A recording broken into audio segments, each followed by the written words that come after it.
In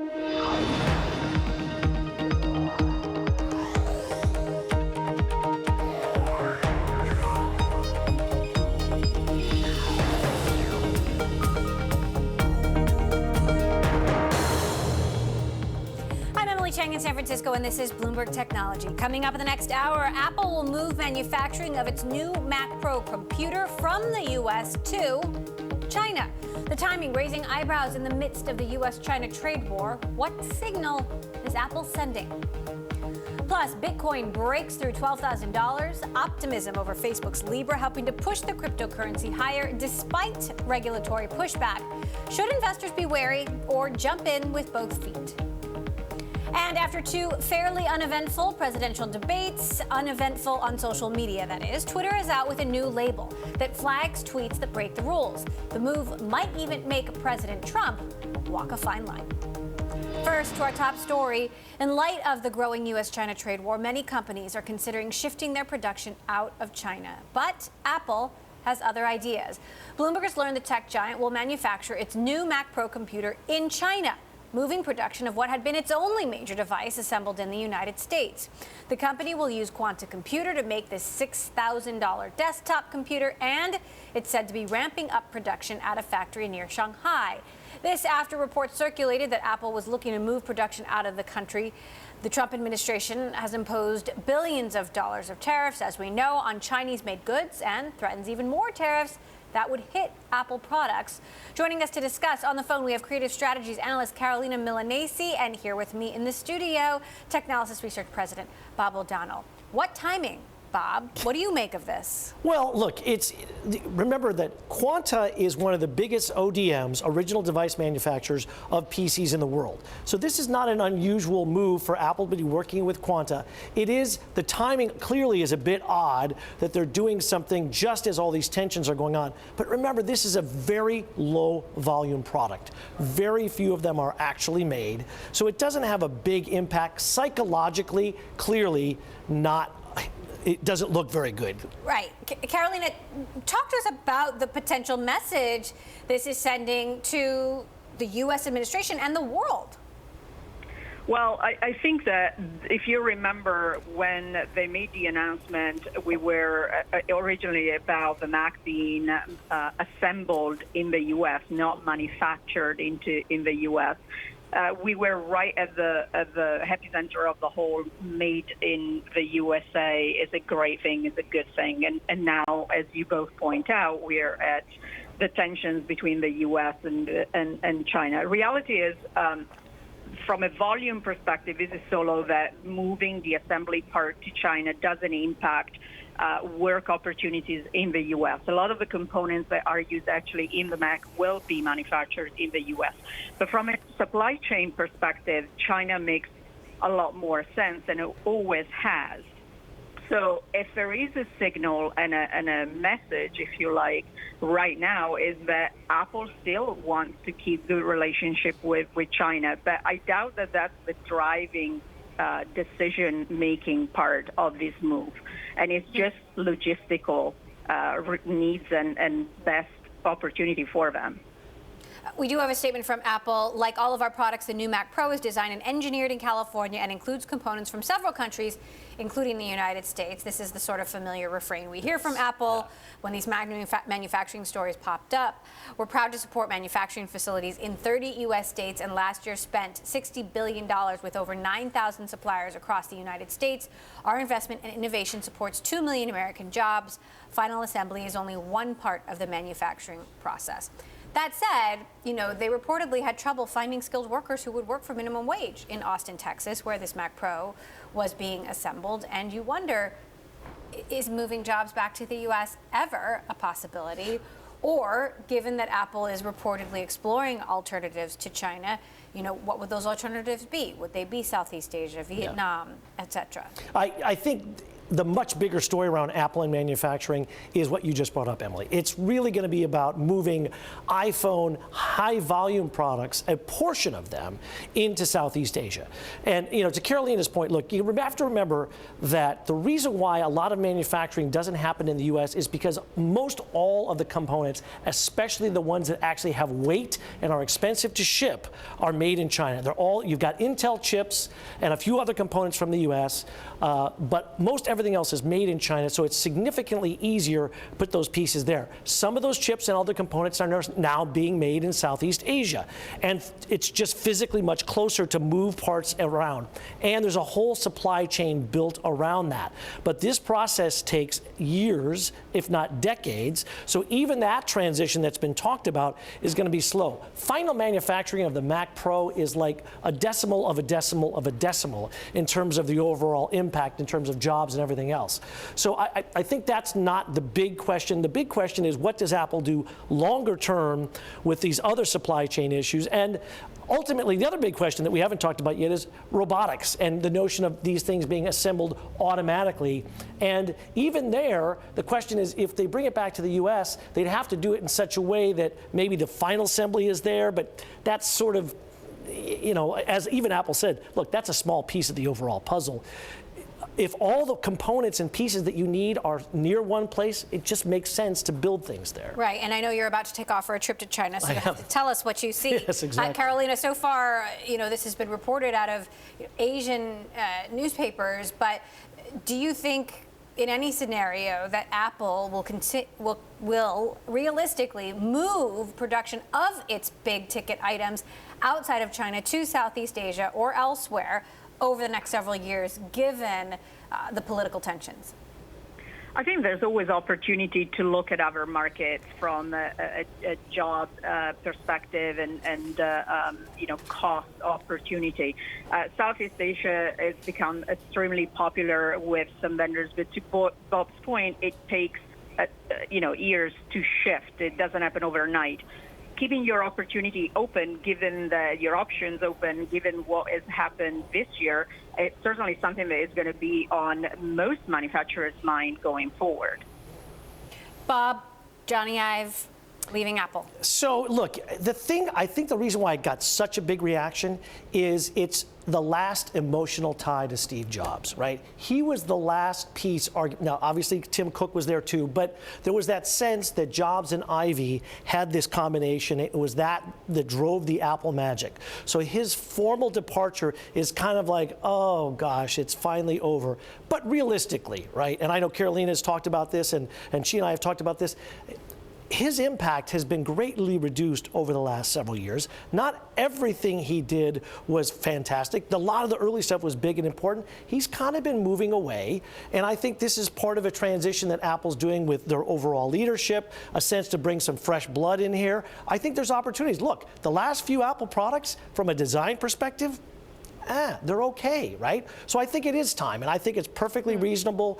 I don't think it's a problem that they didn't have a big chief design officer. Who's going to replace Johnny Ive's shoes, right? I mean, no one else can say aluminum better than him. That said, the Apple Watch was the last big hardware product that he really had his hands on. Mark Gurman has reported he was also very involved in the AirPods, which have been successful. So, Carolina, does this make you worry or wonder about Apple's future magic without Johnny Ive? No, it doesn't, because I think that if you look at, so there's a few things that when you look at the future, for me, design is going to go beyond products, right? Beyond the actual thing that you touch. Design is about UX and UI as well. And that is where maybe, especially from a UI perspective for iPhone, Johnny Ive has not been as successful. His focus has always been simplicity and elegance, but when you're talking about UI, doing both is really, really hard. And so there was some criticism that in the effort to making it beautiful, it wasn't actually as intuitive as it could be. So I think that when you're thinking about design for the future, you need different skills, not just from a hardware point of view. If we are, I don't know which day we're on, if there is a car today or there isn't, because it seems to change every day. But, say there is a car, say there is a pair of glasses. there are different things that come into play compared to a PC, a Mac, or a phone. So having different skills and different people is important. And to Bob's point about who's replacing Ive, I think that I said that straight away yesterday on Twitter, that not having this is the new Johnny Ive discussion is great. It's great for the team. It's going to give them less scrutiny, more freedom to actually do their job and get the job done. And I think it fits more in an Apple that has become as a company more about teams and less about individuals. And I think that's important.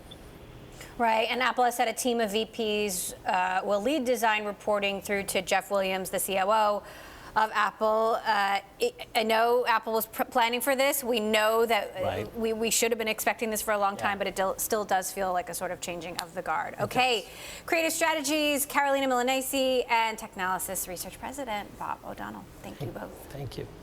Coming up, the string of hot IPOs continues. We'll look at how the year has shaped up for newly public tech companies and what's still to come. Could it get hotter? That is next. And if you like Bloomberg News, check us out on the radio. Listen on the Bloomberg app, Bloomberg.com, and in the U.S. on SiriusXM. This is Bloomberg.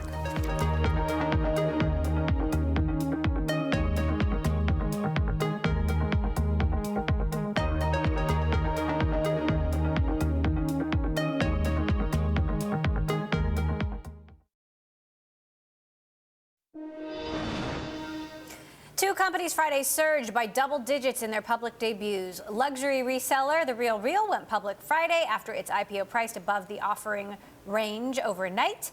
And the biotech firm Karuna Therapeutics joined the growing ranks of hot-to-trot newly public companies in that sector.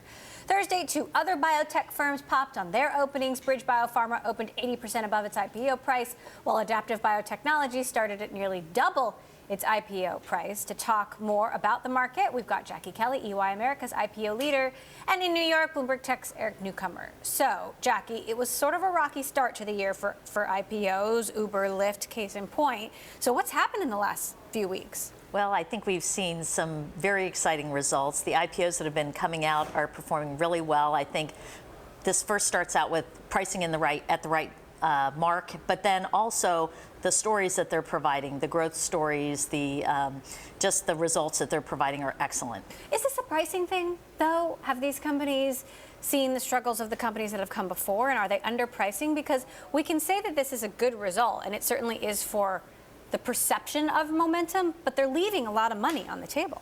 Well, it's a good question. Are they leaving money on the table, or are investors and the retail investors just really excited about IPOs coming out? I think there's a lot to the latter there. But shouldn't that be factored into the pricing? If there is that much excitement, shouldn't the bankers realize that and get these companies a better deal? Well, I know that they're all working on it. It's a fine art here in pricing. But that said, I mean, I think the results are great, and we should just be really excited that these companies are trading up. Now, what's interesting, Eric, for all the criticism that Uber's IPO has received, Uber's IPO has only now just started trading above its IPO price for the first time over the last couple of days. But of all these IPOs, perhaps Uber's was priced perfectly right. Yeah, I mean, remember that they kept bringing that price down. There had been expectations, of a $100 billion, $120 billion IPO. So it's certainly far from what the company had once seemed to expect, or at least its prospective bankers at the time thought. But you're right. If the concern is sort of not making enough money in the IPO, Uber seems to have priced it really well, right around where it would end up trading. Obviously, there's plenty of time for the stock to continue to rise and for the company to look better. Meantime, Jackie, Slack, of course, went public in a direct listing, which seemed to go relatively fine. What does it mean for all of the businesses tied into IPOs, including your business, including your work, if more companies choose to go this route? Direct listings are very similar to IPOs, except you're not raising capital. That said, all the effort that goes in behind the scenes to make sure that you're successful as a public company, it's the same. And frankly, there's still significant involvement from investment bankers, the lawyers, the auditors, the accountants, the IPO advisors. all those folks surrounding those transactions are the same group wanting to make sure as a new public company, those companies are successful. So what's the trend you're expecting to see in the second half of this year? Well, the great news is this momentum has just kept everybody on track. I think there was early on this year a little concerns, and then just the volatility in the markets in general around, what's happening with trade and interest rates. All those things have settled. Volatility is low, performance is high. That just sets up a really strong runway for our companies that are still in the pipeline, and there are a lot of companies in the pipeline. Now, Eric, in the meantime, we're going to be watching how these companies that have just gone public perform. Uber had a couple of interesting announcements mentioning a potential boat service in Nigeria, working with regulators in Western Africa. What can you tell us about some of these more global developments? Right now, I do think that the sort of financial analysis of Uber is really just going to depend on the performance of ride sharing, food delivery, where they're growing against the competition, and just getting more sort of quarterly results and seeing the trend lines there. Are subsidies going down? How's the price war with Lyft? I think that's going to be the core. These other ideas, whether it's buses or the continued expansion of bikes, I think are interesting to investors who want to know that there's a growth story ahead. But I think a lot of the value is still just around these core two businesses and understanding how much room left there is for them to grow.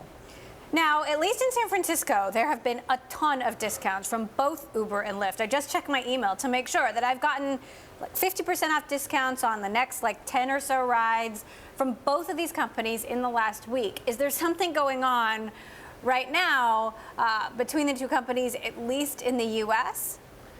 I mean, there's still fierce competition between the two, and they face this trade-off between needing to show growing revenues and profits. I feel it's always hard to get sort of a perfect window, and I'm sure more metrics will emerge from independent players. But these companies are very tactical, competing sort of differently in different cities in the U.S. and then Uber around the world. So I think we'll have to just see how that plays out in terms of losses. I think Lyft has said that this would be a peak spending year. So clearly, from the beginning, there's been this focus on revenue, which means spending on subsidies to continue to gain market share against Uber. Jackie, will the outcome of the trade war, assuming there is some resolution, some decision, could that throw the next half of the year off? I think just what the IPO market's like is certainty. So whatever decision is ultimately made, the markets will adopt it, absorb it. I think what we're going to see is that increased certainty will only propel the IPO markets further. So we want a decision made. All right, Jackie Kelly, IPO leader at EY, thank you so much for stopping by. Eric Newcomer, as always, for Bloomberg. Thank you. Coming up, Bitcoin has jumped the most this week since its peak in 2017. But will the bubble burst again? And we're live streaming on Twitter. Check us out at Technology, and be sure to follow our global breaking news network, TikTok, on Twitter. This is Bloomberg.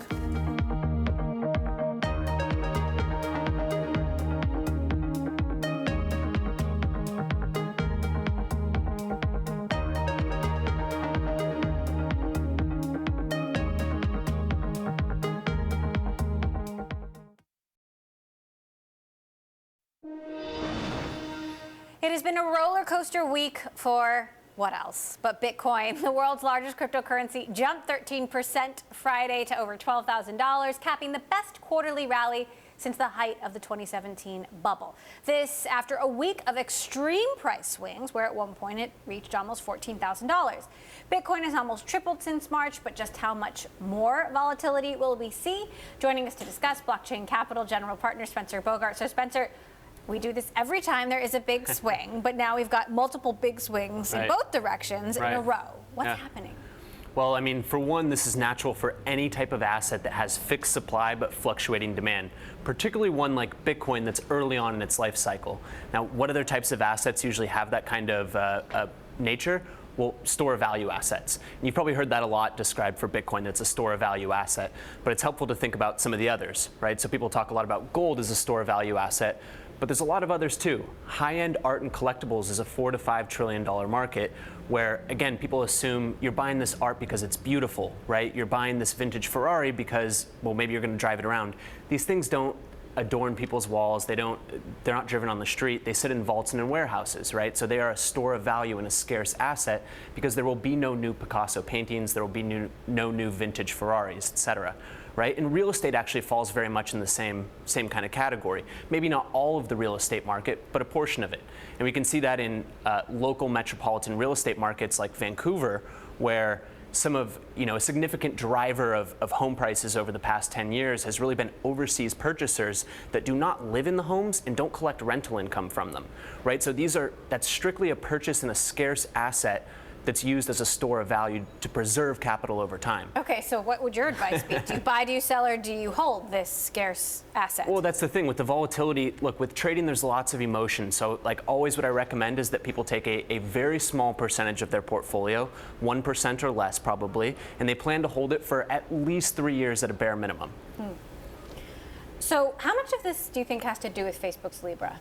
I think that's one of the big things. So I think that Facebook has been the biggest driver just in the past few weeks, maybe, as they've announced. But also, I think we have to look at the backdrop of global monetary policy, right? When we're looking at a lot of government bonds that are now yielding negative, right? You get paid negative 1% for 3-year German boons. Well, capital is going to flow into other assets instead of taking a guaranteed loss. We've seen this across the risk spectrum, from tech IPOs into Bitcoin as well, and particularly into scarce assets. So Bitcoin falls in both those categories. Are you optimistic about Libra, which doesn't exist yet and may not ever? Yeah. I think it's a hugely ambitious plan, and I think they've put together a great association of partners and a great team internally to work on this. So even the partners are skeptical. Sure, some of the partners are skeptical. This is a bold new vision. If you're not skeptical a bit, then you're drinking the Kool-Aid too much, right? There's definitely risk to getting this launch, but if you force me to pick over under, I think they're going to get it out, and I think it'll probably be successful. Goldman Sachs reportedly is one of the partners that turned Facebook down, but now they're exploring their own digital coin. Right. What's your take? Well, look, so I think we're going to see a lot more efforts in the space. Facebook is just going to set off a new wave of people exploring what are they going to do with blockchain technology. So I think that, whether we look at JP Morgan, Goldman Sachs, some of these others, what you need to look for, I think the ones that are going to have the most success over time are the ones that use public permissionless networks. So that's like the internet, ones where everyone can access them. You can plug in almost anyone in the world, any business can build on top of it, as opposed to intranets. So JP Morgan coin, for example, would be an intranet that's only internal to the organization. All right, I'm sure there'll be more swings to come, and we'll have you back. Spencer Bogart, Blockchain Capital Partner. Thanks as always. Thanks so much. We're breaking it down. Coming up, Twitter announces a rule that might hide tweets from President Trump himself. Will this set a new standard for other social media? Coming up, also a Bloomberg scoop. Huawei's ties to the Chinese military may be closer than we thought. We will discuss. This is Bloomberg.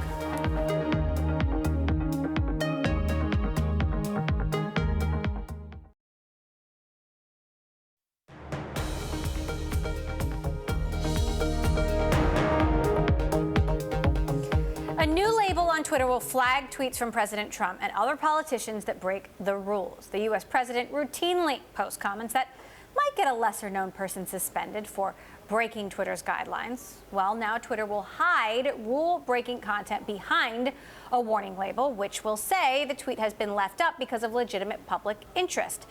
Users will need to click past that label in order to see it. To discuss, we are joined by Techonomy founder David Kirkpatrick, and in D.C. we've got Bloomberg's Naomi Nix, and here with me in San Francisco, Bloomberg Tech's Kurt Wagner, who of course covers social media. So I want to start with how the debates played out on social media, because it was fairly uneventful. Twitter told us about the most tweeted politicians, but no big flare-ups or controversies. Yeah, there wasn't really that moment where all of a sudden everyone said, oh my gosh, look at this fake news that's going viral, right? And I guess that's the point. That's what Facebook and Twitter want. They want to, have an uneventful debate. And they had teams in place that were ready to, pounce in case there was that moment. But as far as I could tell, there didn't seem to be. So maybe they were doing their jobs. I guess that's the idea. So let's talk about this tweet flag. Right.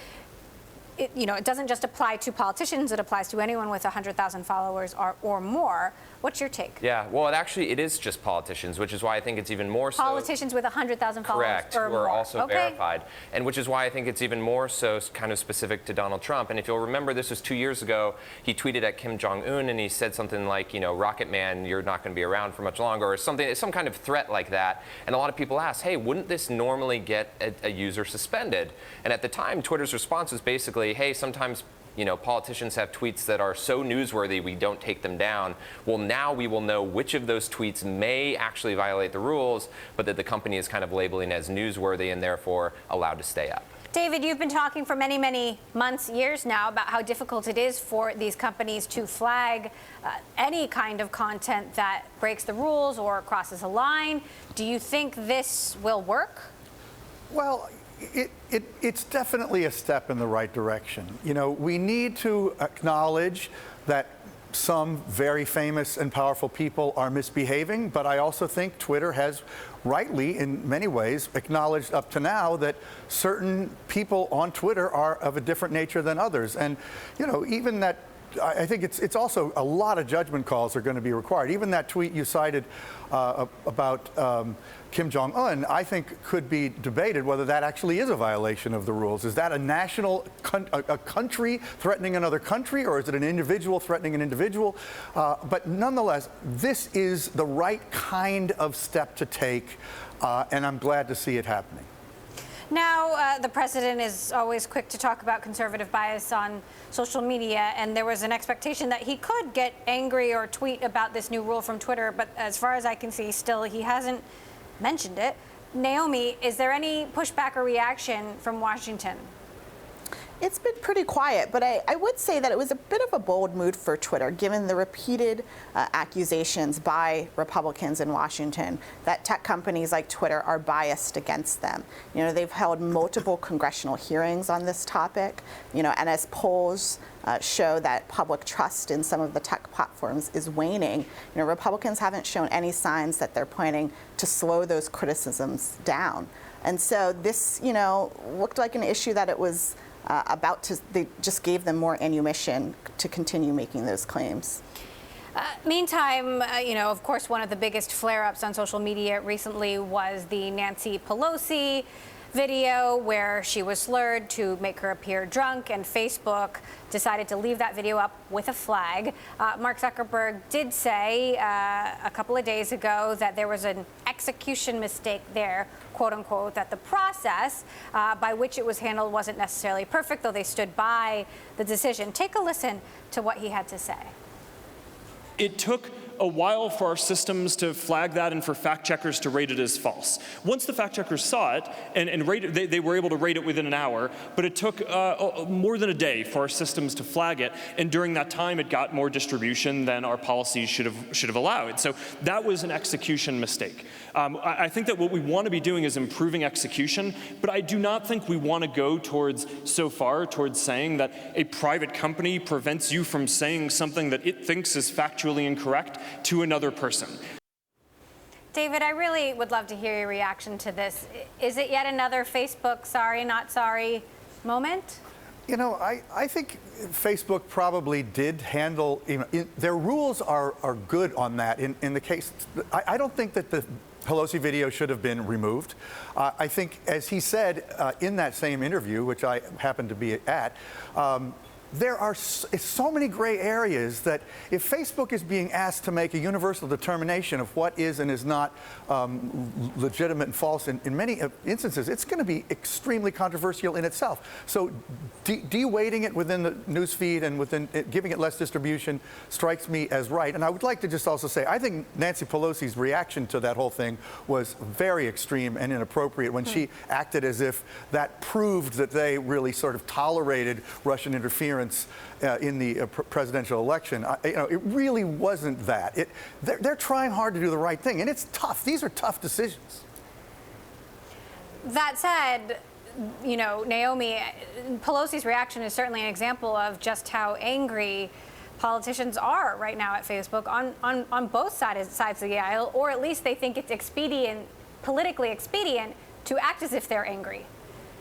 Yes, both Republicans and Democrats have bones to pick with Facebook and other tech companies. And what you're seeing on the House side in particular is House Democrats, announced that they were investigating the technology industry as a whole and looking at antitrust issues that might be going on in the industry. And so that could reveal that committee, the Antitrust Committee on the Judiciary Committee, might end up holding multiple hearings with Facebook executives, with Google executives, with Twitter executives, and give them an opportunity to continue raising their criticism about misinformation, about Russian interference, about discrimination on their platforms. We do have a tweet from Jim Jordan talking about Twitter, Representative Jim Jordan, about Twitter's policy, this policy change, Kurt. Last summer, they shadow banned Getz, Meadows, Nunes, and Jordan. Now they label in high tweets. What's next? Why can't Twitter just respect free speech? It is a common theme here to feel that anybody who voices a conservative viewpoint is therefore the enemy of either Twitter or Facebook. I mean, the companies have come out and they've said, this is not the intent. We try to uphold these rules, right? I mean, these are private businesses, and they have rules. They have community guidelines that people need to follow. They are not held to the same free speech laws that the United States, is. And so I think that's a really tough distinction for some people to make. And I don't know what specific tweets he's talking about, but this has been a continuous conversation that has dominated now for almost 3 years since the last election. And David, Facebook has said they're planning to create a content oversight board. Zuckerberg has described it as an almost Supreme Court. Could that work? Well, I'm not certain, but I think it's a step, again, in the right direction. I think what we're seeing both at Twitter and Facebook is that partly because of the election of Donald Trump and the connection that had to the abuse of social media, so much scrutiny has been focused on these platforms that they have recognized they have to do something. They have to come up with some more judicious approaches to content management. And I think an outside review board is a very good idea. The execution is going to be excruciatingly difficult. But I absolutely applaud Facebook for attempting to set this up. Kurt, more for you to cover. Yeah, next week. No, it's nonstop. I'll be back. All right. Kurt Wagner, Naomi Nix for Bloomberg, David Kirkpatrick of Techonomy. Good to have you all here joining us. Thank you. Coming up, a revelation from Bloomberg News that Huawei employees worked with the Chinese military on various research projects, adding more fuel to the fire as the U.S. stands off with one of China's top tech companies. This is Bloomberg.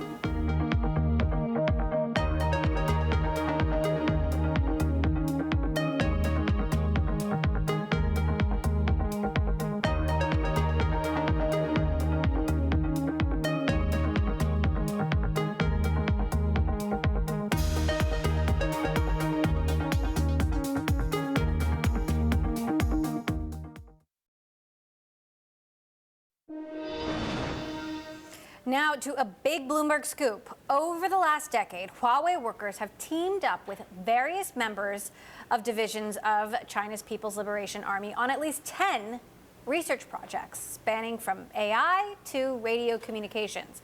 This includes a joint effort to classify emotions in online video comments. This discovery, as the Trump administration has imposed strict limits on Huawei's ability to do business with U.S. companies and urged allies to follow suit. To discuss, we've got Bloomberg Tech's Peter Elstrom, who runs our news operations out of Tokyo. So how did we get this information? Well, our reporters dug into these research reports online. These are publicly available research projects, but they're usually limited to academics and very niche audiences. So our reporters dug into this after the controversy around Huawei really exploded, where the U.S. government was accusing them of presenting a national security threat, of helping Beijing with espionage. And the company pushed back. The reason that this is interesting is the company pushed back and said that they did not have any cooperation with the military on research. And our reporters found these 10 examples of publicly available documents where there are authors listed who are both from Huawei and from the People's Liberation Army also. And as you say, this delves into a whole range of technologies, artificial intelligence, communications online, geolocation technologies as well. Huawei said in a statement, Huawei is not aware of its employees publishing research papers in their individual capacity. Huawei does not have any R&D collaboration or partnerships with the PLA-affiliated institutions. Right, so their response is this is not Huawei sanctioned work. In fact, these are employees who are doing these research projects and they didn't know about it at the time. But on the documents, just to be clear, it's listed very clearly that these are Huawei employees and they're listed alongside military people. So what their argument is essentially is these are individuals acting separate from the company. So does this prove there's a tie between Huawei and the Chinese military? Well, it shows that there is cooperation between employees at the company and people within the People's Liberation Army. And the reason this is significant beyond the controversy and beyond the statements that the company has made before is that the founder, Ren Zhengfei, had been in the PLA before. There are questions about how closely they're tied to the government and the military. And the company has worked very hard to say that they don't have government involvement within the company and they keep their distance from the military. Now, I've spoken to a number of executives, very prominent executives in the tech and business community in the United States, and many of them seem to think that the U.S. is overreacting to Huawei. There's no evidence of that of espionage at Huawei. Yet, certainly something like this casts some doubt over that. But, there is a contingent in the United States, very influential people in the United States who think that Huawei hasn't done anything wrong. Well, clearly we're seeing a range of opinions within the tech community and even within the Trump administration itself. Now, they blacklisted the company last month to essentially cut off the company from buying American components of any sort. There is a debate within the administration about exactly how they should treat Huawei at this point. As we know, the G20 meeting between Trump and Xi is coming up. Huawei is going to be one of those agenda items for the two of them to discuss, and China wants to get them off of this blacklist. At this point, it's hard to imagine that the Trump administration would back all the way down, but they may try to figure out some modest steps that they can make to help China come closer to an agreement on these broader trade talks that we're having. Stories like this won't help, though. Probably not. Okay, Bloomberg's Peter Alstrom, thank you. Good reporting. Still ahead, the popular dating app Tinder is reinventing itself to grow in Asia. Can it break through and become the region's hot new matchmaker? We will discuss. This is Bloomberg.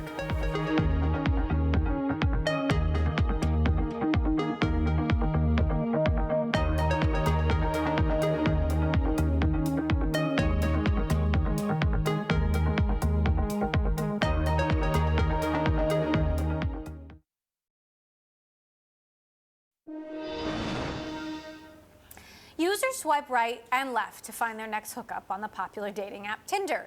For a while, it was feared the app's transactional reputation would make it impossible to find success in Asia, where dating rituals like arranged marriage are still common. But that's changed as Tinder reinvents itself to win over the region. Here to tell us more, Bloomberg's Olivia Carville, who's been covering this story. So, Olivia, why is Tinder so focused on Asia aside from a gigantic market opportunity? Right. Well, I mean, Tinder is huge in the US. It's totally dominated the North American dating market, and it's now owned by Match Group, which is another US company which actually owns almost all of the big dating products in the US: Hinge, OkCupid, Plenty of Fish, and Tinder. And we saw in the last quarter that while Tinder's users or subscribers are still growing here in America, they've actually got almost 5 million subscribers now based here, and they're looking for other areas where they could potentially grow. And looking around the world, there's no bigger opportunity than the Asia Pacific region right now. We heard from the company that there are more than 250 million single people in the Asia Pacific region, most of whom have never actually tried a dating product. So Tinder's looking to the Asia Pacific as a huge potential area of growth. So how is the product and the marketing of Tinder different in Asia than it is in the United States? Right, great question. Well, I mean, in America here, we all know Tinder as a hookup app. It's known for casual dating, casual sex among young college graduates and on college campuses around the country where people connect and get to know one another. And that really wasn't going to fly in Korea, which has a bit of a more conservative dating culture. And The dating culture largely in Korea, as I found out during researching this story, they would meet through so-gating, which is blind dating where friends connect to different people who hadn't met one another before. So Tinder kind of knew that that hookup reputation, that kind of casual dating scene wasn't really going to work in Korea. So it decided to attempt to totally reinvent itself into more of a friendship app. So it claims that it's a social discovery network.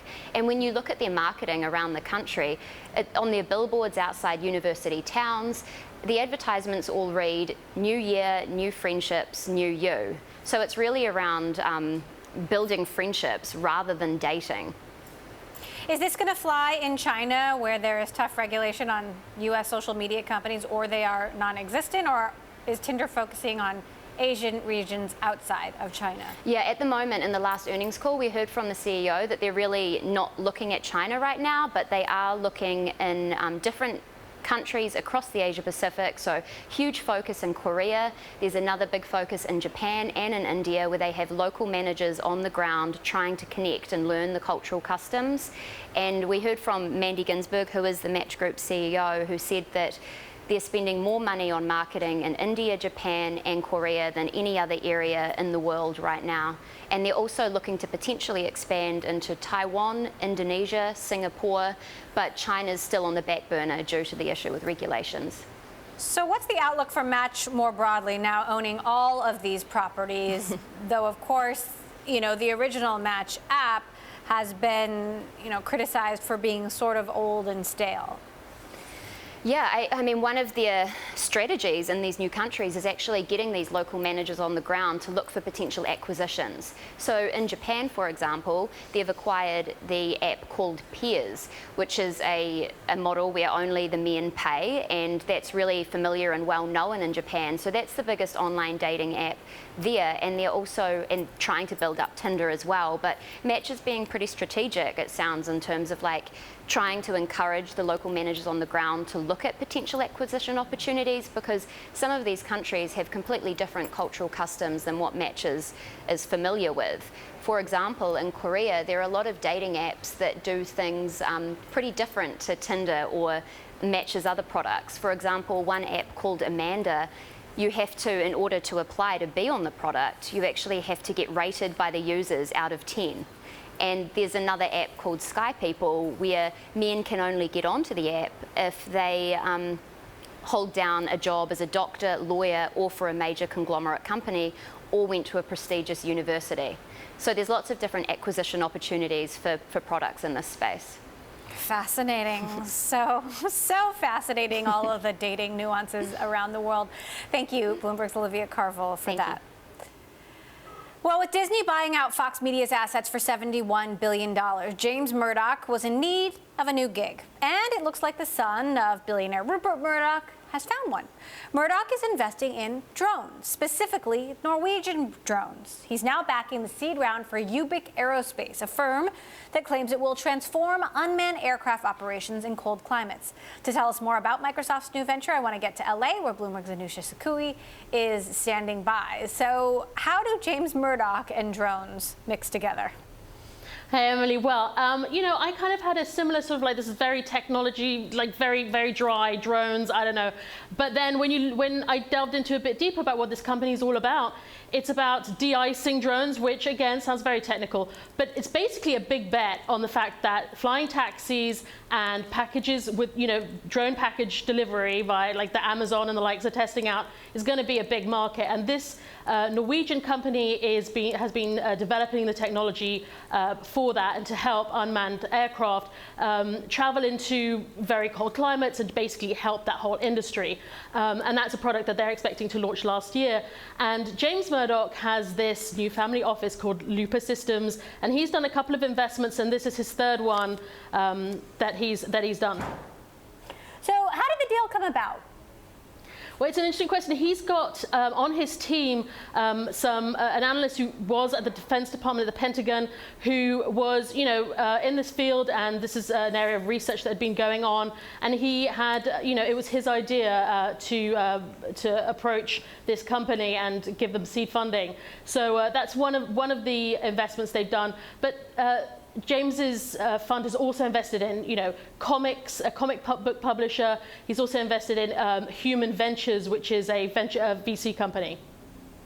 So what else is tell us about how he is diversifying his portfolio and what's the sort of driving strategy, I guess, aside from making money? Well, I'm sure making money is going to be a good thing. I mean, it's going to be one of his targets, but he's got a lot of it. He's a billionaire. $2 billion is what he's estimated to have already just from this deal as a Murdoch heir.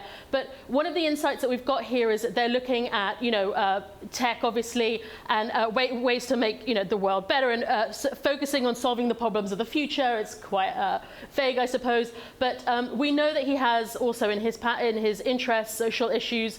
He has a fund with his wife that he's been investing in for those kind of things, and we expect that maybe he'll do more of that, more technology-focused, this deep tech-focused investments. All right, Bloomberg's Anusha Sakui. Interesting stuff. Thank you so much for joining us on that one. And that does it for this Friday edition of Bloomberg Technology. We are live streaming on Twitter. As always, you can check us out there at Technology and follow our global breaking news network, TikTok, on Twitter. Have a wonderful weekend, everybody. Aloha. This is Bloomberg.